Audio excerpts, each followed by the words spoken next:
大家好，欢迎收看健康医疗站。今天呢，我们要来关心的健康议题是咳嗽也有分好坏。那么我们邀请的来宾是高雄荣总胸腔内科的许纯祥医师。许医师您好。主持人好，各位听众朋友大家好，我是许纯祥医师。那么说到咳嗽呢，相信不管是季节交换所引起的感冒，或者是呢空气当中的这个灰尘，或者是冷气房里面呢干燥的空气呢，常常会引起大家觉得喉咙痒而忍不住的想咳啊。那所以说呢，咳嗽这件事情呢，很多人都有这样的一个呢经验，只不过呢，我们要让大家有正确的认知，所以要请许纯祥医师先让大家了解一下咳嗽的这件事情。是，谢谢主持人。对，的确咳嗽是在生活中很常遇到的一件事情啦。那不管说是有闻到烟雾啊，或者是说我们不小心吃东西呛到，甚至像很多人都有经验的，在游泳的时候不小心被水呛到，这个都会引起咳嗽。那咳嗽呢，其实在身体呢，它是一个很正常不过的一个保护机制啊。它要保护什么呢？保护外来的细菌啊，保护外来的一些空污、一些粉尘进入到我们的肺部里面。那所以我们必须要经由这个咳嗽这个动作，把这些脏东西、不好的东西把它排到身体外面。所以它是一个很正常的一个现象，是要身体要保护我们不要受到这些物质的侵犯，保护我们的肺部啦。是的，那么听了许医师这么说呢，大家对于这个所谓的咳嗽呢，有一个呢基本的一个概念。但是很多人呢，总认为说咳嗽呢，不就是生病了吗？那么尤其是小孩子一咳嗽，家长都非常的紧张啊。那么怎么会咳嗽呢？有分好坏之分啊。那么为了让大家呢能够更进一步的认识和了解，我们要请许医师呢来跟大家呢来说明所谓好的咳嗽、坏的咳嗽啊，要怎么个去分辨。那么首先呢，我们针对所谓好的咳嗽啊，它是什么样的状况？我们请许纯祥医师来告诉大家。是，其实所谓好的咳嗽呢。咳嗽呢，就刚刚我们有提到，它其实是一个很正常的一个保护机制，它保护外面的一些，比如说空污、细菌、一些脏东西跑到我们的肺部。那通常好的咳嗽呢，它大部分是不会持续太久的时间啊，可能就是你不小心呛到、吸到烟、呛到水，当下一个剧烈的一个咳嗽的反应。你等到你如果远离了这些外来的一些物质，或者是你戴上口罩啦，或者是做了一些预防措施、保护措施之后，它就不会咳嗽了，所以这个就是所谓的好的咳嗽。所以基本上呢，这种咳嗽呢是比较短暂的啊。是，对。那么坏的咳嗽呢，又是什么样的状况呢？是。那至于坏的咳嗽就比较复杂一点啦，那所谓坏的咳嗽，我们一般会想到几个重点包括说，它持续的时间可能会比较久。刚刚有提到好的咳嗽会持续很短的时间，那坏的咳嗽大部分都是1周以上，那大部分都是2-3周的时间以上，慢性咳嗽。那慢性咳嗽，它后面会想到的原因就非常多啦。那为什么叫坏的咳嗽呢？因为它背后的原因可能是坏的，可能是你的身体在发出一些警讯，在警告你说你可能要注意了。是的。那么刚刚说到这个坏的咳嗽啊，那么当这个咳嗽出现哪一些的情形呢，必须要特别的提高警觉呢？第一个刚刚有提到说，如果持续超过2周甚至3周，我们要特别小心，这可能是坏的咳嗽。那第二个是咳嗽的声音，如果你觉得咳嗽的声音比较奇怪，跟你平常不太一样，尤其是说是不是有听到一些所谓的那种哮喘的声音，哮喘的声音或者是声音沙哑，有伴随这些声音异常，我们要特别小心是不是坏的咳嗽。那再来就是常见的症状啦，如果你咳嗽时间长有异常的声音，那甚至呢有一些像咳血、有发烧、有喘、有胸闷，甚至有体重下降这些症状呢，我们就要想到是不是咳嗽的一些坏的咳嗽的症状。是的，那说到呢这个坏的咳嗽啊，我们刚刚就说它的背后会隐藏什么样的疾病呢？我们也希望借由这样的一个机会，让更多的人来了解。我们要请徐医师来跟大家说明一下。是，那我们可以先从比如说我们从比较鼻子的部分好了哈。鼻子的部分呢，常常会有一些疾病，像是鼻涕倒流。鼻涕倒流这件事情呢，我们常常会觉得咳嗽，但是其实它鼻子倒流引起的那大部分都是过敏啊，或者是一些慢性鼻窦炎。那这些过敏的问题呢，如果说你会觉得说就喉咙就是单纯痒痒的啊，会合并鼻塞、流鼻水甚至有些是会有轻微的发烧我们还有一个常见的鼻窦炎的症状，像是会觉得头痛、头紧紧的，这时候就要小心是鼻涕倒流的问题鼻涕倒流是会造成咳嗽。那我们往下看一些像如果说是气喘各位觉得很奇怪，气喘不是应该喘吗？气喘怎么会是咳嗽呢？没错，气喘呢除了喘之外很长一个就是会咳嗽，而且它有时候会常会合并会有胸闷，甚至呢会有哮喘的声音。那气喘我们要特别注意什么？气喘除了它会慢性咳嗽之外，它的咳嗽常常都出现在晚上或半夜的时候甚至早上清晨刚起来。那还有一种就是在天气变化的时候，有些人就是在下雨啊，或者是天气变冷它常常会引起气喘发作，这时候呢就是会造成容易咳嗽。那我们再往下看，就是像另外一个是胃食道逆流。胃食道逆流不是胃的问题吗？没错，但是它也是会容易造成咳嗽原因就是因为这些胃酸经由胃食道这样子逆流上来，它如果是会刺激到我们的声带的话呢，它也是会造成咳嗽。胃食道逆流除了刚刚讲咳嗽之外，它也会有，比如说会有火烧心我们各位都有听过灰蛇心胃啧啧那种就是很像胃食道逆流的症状。那再来，这个都是肺部以外的。那如果我们进入到肺的问题就很广了啦比如说像我们常见的肺结核肺结核也会造成咳嗽。那它的咳嗽就比较复杂一点，有的会合并咳血，那有的呢会发烧，有的会体重减轻这些都可能是肺结核的症状。那再来就是肺癌这个我想大家都闻之色变啦。现在肺癌呢，其实有所谓的肺癌筛检这样子，所以民众其实如果有出现慢性咳嗽，那加上比如说过去有抽烟的有抽烟，那甚至有家族史这些族群呢是非常建议说我们可以去做一些肺癌筛检来看看有没有肺癌的问题。那讲这么多，最后一个就是心脏啦其实心脏呢，它也会容易造成咳嗽我们知道说心脏呢，它主要是管我们的一些身体的循环嘛。那如果说身体的循环出现了问题，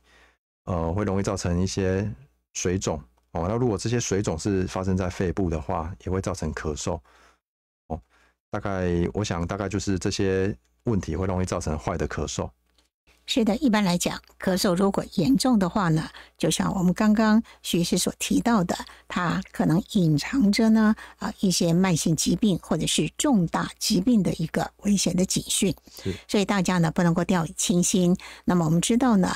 近期内呢就是流感还有新冠病毒这个肺炎的影响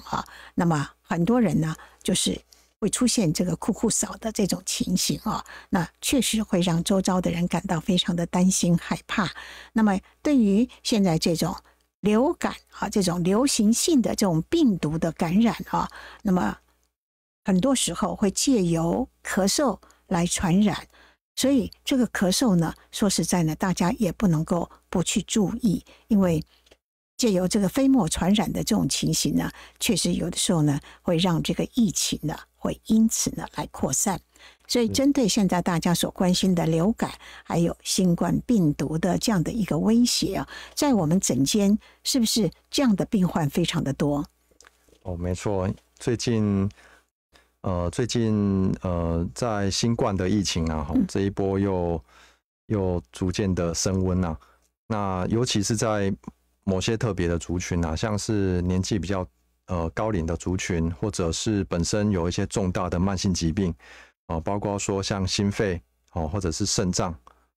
心肺包括说像心脏衰竭啊，之前有心肌梗塞，那慢性肺病或者是气喘甚至肾脏功能比较差的糖尿病这些都是算高危险群啊。那在高危险群的病人，其实如果得到新冠或流感呢，它的风险为什么会比较高呢？是因为它比较容易变成重症啊，这个我们要特别小心。那另外呢，它的症状可能会比一般人得到新冠的症状还要明显。除了咳嗽之外，甚至还会有呼吸喘、呼吸窘迫甚至有些会缺氧啊那造成意识会有点昏迷嗜睡这些情况。那如果说本身是高龄长者，那有慢性的重大疾病，那有一些感冒症状，有发烧真的不要掉以轻心啦如果说症状越来越严重我们可能还是要小心是不是有新冠的问题。那现在市面上还是有在贩售一些快筛试剂嘛这个其实都还是可以去自我检测一下看看是的，对于这个咳嗽的问题啊，那么大人小孩都会感染到所以在治疗上呢，哪一些族群是比较棘手的？是其实现阶段咳嗽的治疗，当然我们还是一定会用症状治疗来做一个一开始的治疗方式啦，先症状治疗，那会用些止咳药、止咳药水。那当然我想最重要的还是要去了解它的病因啦要了解它为什么会咳嗽。所以一般我们在门诊在跟患者在询问他的病史，我们都会问几个重要的问题啦。比如说第一个会问你说你大概咳多久了你咳2-3天跟咳2-3个礼拜它的背后的原因应该是不一样的。如果咳个2-3天大部分都是感冒啦，如果感冒其实用个症状治疗大概是没什么问题。如果咳2-3周甚至超过8周以上，那就慢性咳嗽就不一样。那第二个呢，会问说有没有抽烟，或者是家人有没有抽烟因为如果抽烟的话，大部分都会想到是慢性支气管炎。那家人如果有抽烟二手烟其实也是会造成慢性支气管炎，会造成慢性咳嗽那再来我们会问说你是干咳还是湿咳还是有痰的咳嗽大概会说干咳或湿咳啦。如果是干咳就是没有痰的咳嗽，那一般会想多是不是简单的就是一般的感冒气喘啊、胃食道逆流啊，或者是空污这个就是干咳。那如果是湿咳就是有痰的咳嗽，会比较想到几个啦，像是说有没有肺炎细菌感染，这种是比较严重的。那有没有一些鼻窦炎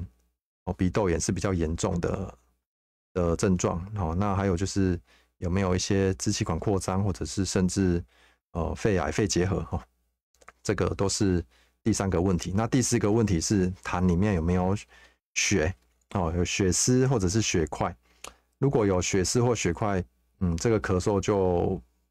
不是简单的小感冒啦。如果你已经有咳到血丝或血块，这个时候要特别注意可能要想到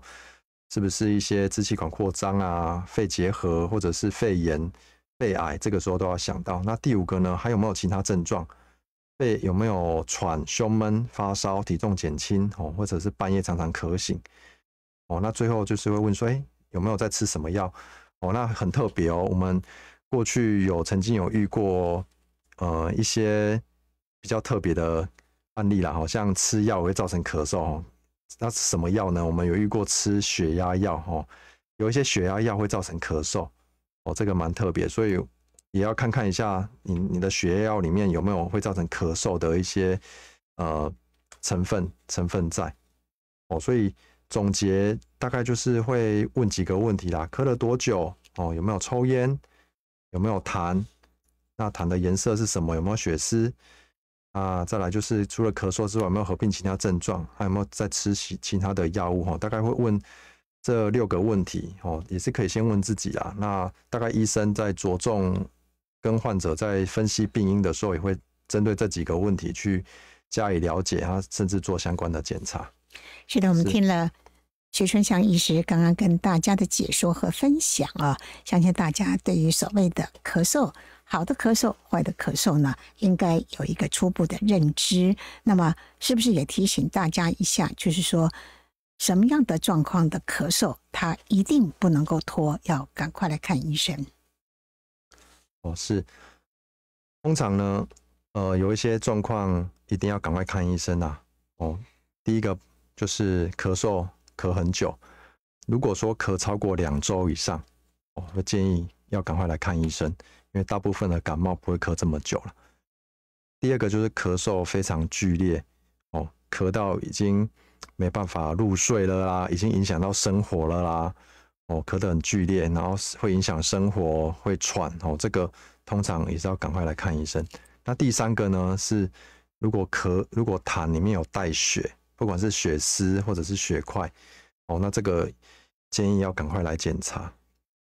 那再来就是如果你是本身有抽烟或者是你有重大的病史包括刚刚讲的心肺肾这些有一些重大的一些慢性疾病，那又加上咳很久还是建议要赶快来就医啦。大概以上这几点。是的，咳嗽呢所造成在生活上的困扰相信很多人都有这样的一个经验。但是呢，就是今天跟大家分享的这个咳嗽呢，就是要提醒大家千万不要掉以轻心那么台语有一句话说呢，这个师傅惊俩刀医生惊地扫所以呢，在我们诊间里面所面对到的来看诊的这个族群呢，有没有那种找不到原因的？是非常多的确主持人讲了一个很重要的问题，我们医生真的是惊地扫了因为咳嗽呢它原因非常的复杂之外呢，我们的确有一大群患者是找不到咳嗽的原因的。那我印象很深刻啦，有一个患者，他已经咳了，他说他咳了2年了他咳2年，那就是一直都找不到病因跑了好多家医院。他说他做了无数个检查电脑断层然后甚至核磁共振正子摄影，哇，什么精密的检查都做过了，那真的找不到原因。那我就说，那你有在吃什么药吗？他就把他药拿过来那我一看他就是在吃一个高血压的药就是刚刚有提到有一个高血压的药。那我就说，那不然你把这个药停掉，那跟你的心脏科医师讨论看看是不是要换成其他种高血压的药。果然他停药过了2-3天，他说咳嗽就完全没有咳了这个是蛮特别的。所以他其实因为这个咳嗽呢，他其实折磨了2年了。那我还有遇过另外一个蛮特别的 case 他是最后其实他是有一个气喘的问题啦他有一个气喘的问题，但是他就是说他气喘他也不喘他就觉得是奇怪，我到底是什么原因会咳嗽呢？那他有气喘，那气喘呢，其实我们知道气喘的患者他其实支气管很敏感就是不管是冬天还是说遇到下雨遇到甚至闻到一点点烟味，他就容易咳嗽。那有时候甚至在冷气房里面也会咳嗽那气喘的患者他其实有很多药，他吃了他也是容易咳嗽了，包括我们有一些很特别，像眼药水，我遇过一个很特别，是他气喘，然后呢他去看眼睛，然后滴了某一种眼药水，他就引发他支气管收缩咳嗽，也是有遇过这种的。那甚至还有一些一些心脏科的药哦，今天都讲到心脏科，有一些心脏科的药它会引起支气管收缩哦，所以就是有时候会去各方面去问啊。那另外气喘的病人他还有一个要特别注意，就是他有时候可能会对一些尘螨。那什么例子呢？像我们有些患者他是家里有养小宠物的哦，养小猫小狗啦、兔子啦哦，其实它就造成慢性咳嗽。那其实他们就是对这些猫毛、狗毛、兔毛有一些过敏哦。那有时候会跟他说，不然你就把小宠物看是要养在一个比较一个跟你隔离的空间，或者是你真的要很勤劳的去除这些猫毛狗毛，才不会造成咳嗽。所以有时候会从他生活中去问啊，问他有没有造成其他咳嗽的原因呢？是的，刚刚提到呢，要找出这个咳嗽的原因哦，的确，这个各式各样的一些状况，那么一定要由这个呢专科医师的来做评估，来做呢这样的一个问诊哦。那么不说不知道，刚刚提到的降血压药呢，也会引起咳嗽啊。那么对于医生来讲，那么要治疗这个咳嗽的问题呢，可以说是一大挑战哦。因为有的时候呢，确实这个咳嗽的原因啊，不是一下子就能够呢判定的。也因此呢，对于咳嗽的治疗，医生呢可以说必须呢要特别的呢去专注去做这样的一个治疗。不过一般来讲，如果说不是很严重的这种咳嗽呢，很多人呢就是会怎么样去买成药，或者是去买一些呢这个含的一些喉片啊。那么像这种情形，相信呢非常的普遍，因为很多人觉得说啊不是很严重哦。那么这样的做法可以吗？是，主持人，谢谢主持人这个很好的问题。其实买成药呢，在不管是在台湾或甚至是在日本还是其他国家，这是很普遍的一个现象啦。大家都觉得说啊，感冒就吃药就好啦。那我自己是觉得这个没有一定的答案啦。感冒咳嗽可不可以自己去买成药呢？其实如果你觉得这个感冒其实才几天的时间，那你买一些成药包括一些症状治疗的药，其实无妨啦。大概一两天、两三天的症状，如果很快就控制下来，其实是无妨啦。但是一个重点是，如果今天呢是一个，比如说是一个小孩，或者是高龄的长者或者甚至是孕妇啦，有一些慢性的疾病的患者，重大疾病的患者，心肺肾刚刚有提到心肺肾的这些慢性疾病，那你如果出现咳嗽，就要特别的小心因为其实刚刚主持人也有提到说，如果这样子的族群呢，它一旦有新冠或者是流感或者是一些比较常见的传染性疾病呢，它咳嗽如果没有在一开始就好好的控制好，越来越严重，它可能会引起比较严重的后果啦。包括说像在高龄长者，他会有一些严重的并发症，会变成新冠或流感重症的机会比较高。那在孕妇或者是有重大疾病的患者呢，也是会有比较高的危险群。那另外呢，小孩，像一些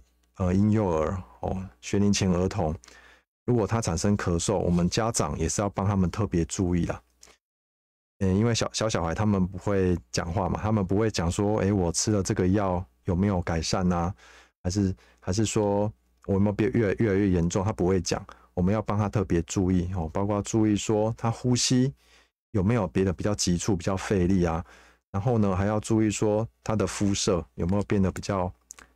我们讲的缺氧肢端嘴唇发紫发黑啊，然后他的意识状况有没有比较嗜睡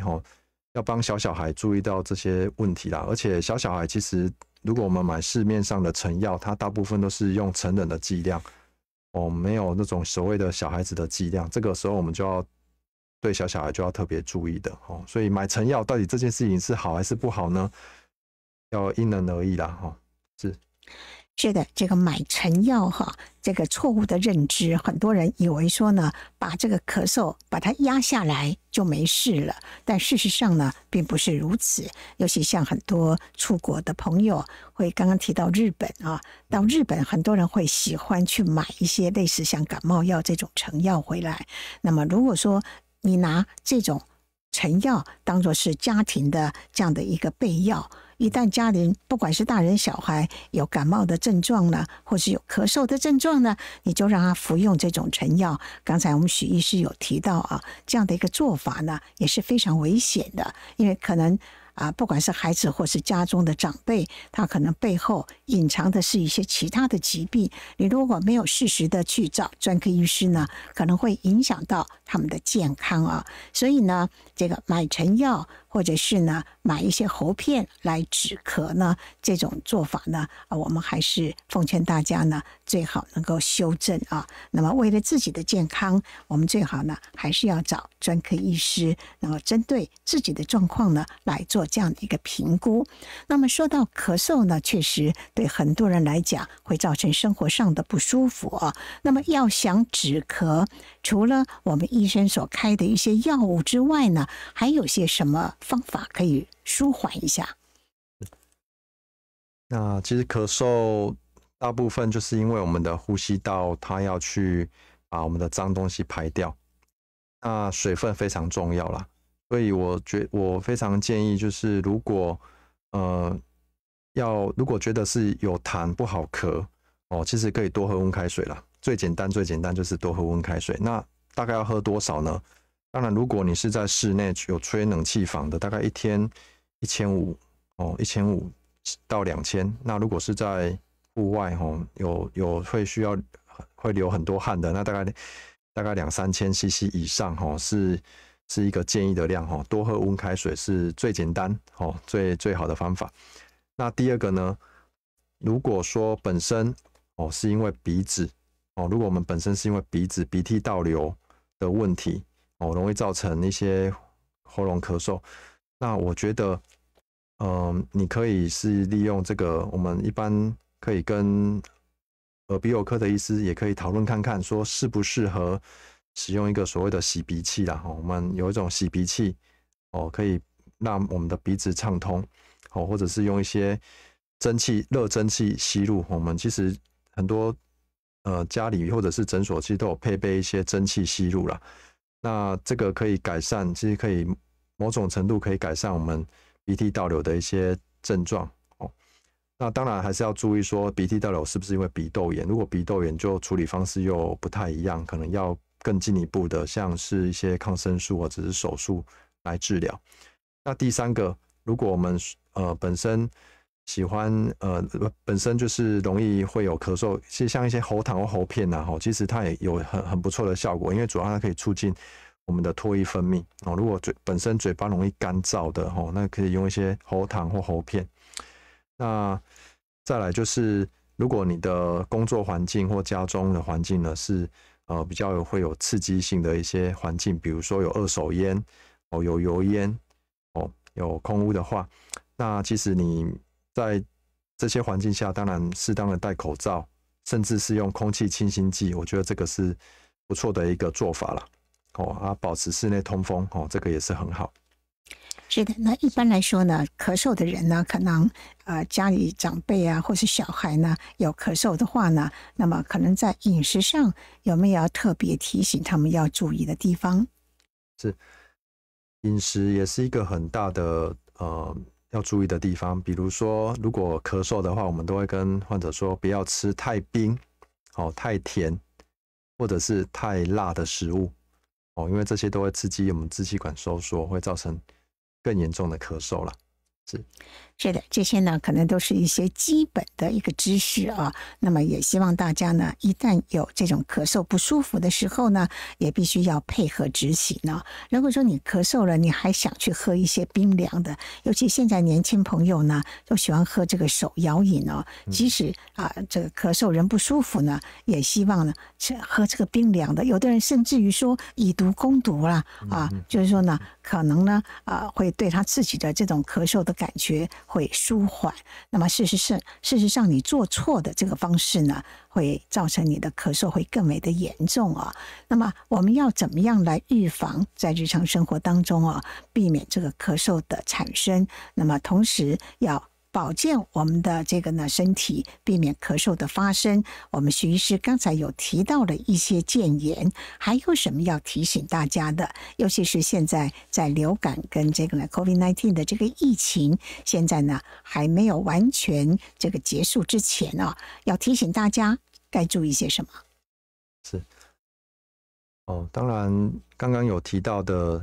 就是一些日常的保养啦，像多喝温开水在一些刺激性的场所要戴口罩。那如果在比较刺激性的环境，可以用一些空气清新机啊，减少喝冰凉、吃辛辣的食物之外呢，像现在如果咳嗽的话，当然我们要特别小心，就是避免去。像现在疫情很严重啦，像疫情在某些人多的地方比较严重，那我们当然如果可以的话，尽量避免到人多的地方啦，尤其本身是高龄长者或者是有一些慢性疾病的心肺肾的一些患者，那当然如果真的要去人多的地方，我们还是建议要戴口罩啦。那第二个是可能要评估一下是不是需要去施打一些疫苗。施打疫苗我想是一个很重要的课题啦。因为像现在新冠病毒一直在变种，那其实它的不同的疫苗一直在推陈出新。如果说最近大概1年没有施打疫苗，最近也没有感冒的症状，其实在一些高危险群的患者呢，高龄的患者65岁以上有一些心肺肾这些族群呢，是建议还是可以施打疫苗。那当然最重要的啦，就是预防胜于治疗啦。如果觉得说已经咳嗽好一阵子了，那甚至越来越严重，我们还是要赶快就医啦。这个我想早期发现、早期治疗，我想这才是最重要的要注意的地方。的确，预防胜于治疗，所以呢，我们希望说大家在今天听了这个呢，许春祥医师跟大家所做的这样的一个解说和分享，让大家可以对于咳嗽呢这件事情呢，可以有一个正确的认知。因为咳嗽不见得一定是个坏事啊，那但是呢，对于持续不断的这样的一个咳嗽呢，就必须要非常的去注意。那么，诚如刚才许医师提到的，一旦咳嗽原因不明的话呢，千万不要拖，赶快找胸腔科的医师来做检查一下。尤其是刚刚提到，现在呢，对于这个呢 COVID-19 的这样的一个病毒，它一直不断的在变种，可以说是防不胜防。如果呢可以去注射这个疫苗的话呢，不管怎么说，对于我们的身体呢，还是能够产生一些保护力的。但是有一些长辈们呢，还是会有所排斥啊。有的人呢，就是坚持不去打疫苗，但是呢，一旦发现有重症的时候呢，很多都是没有打疫苗的。也因此呢，我们希望呢，大家呢，对于现在的这样的一个疫情啊，要有正确的认知啊，千万不要自以为是，因为呢，我们的这个身体呢，绝对不能够跟这个所谓的这个病毒的疫苗啊，跟这些病毒啊去对抗。所以疫苗的注射呢，这是呢大家必须要去接受的。所以今天呢，我们也非常谢谢高雄荣总胸腔内科许春祥医师，就咳嗽也有分好坏这样的一个主题啊，很轻松的来跟大家做这么多的分享，也希望能够带给大家满满的收获。健康医疗站今天就进行到这儿，谢谢大家收看，我们下次见。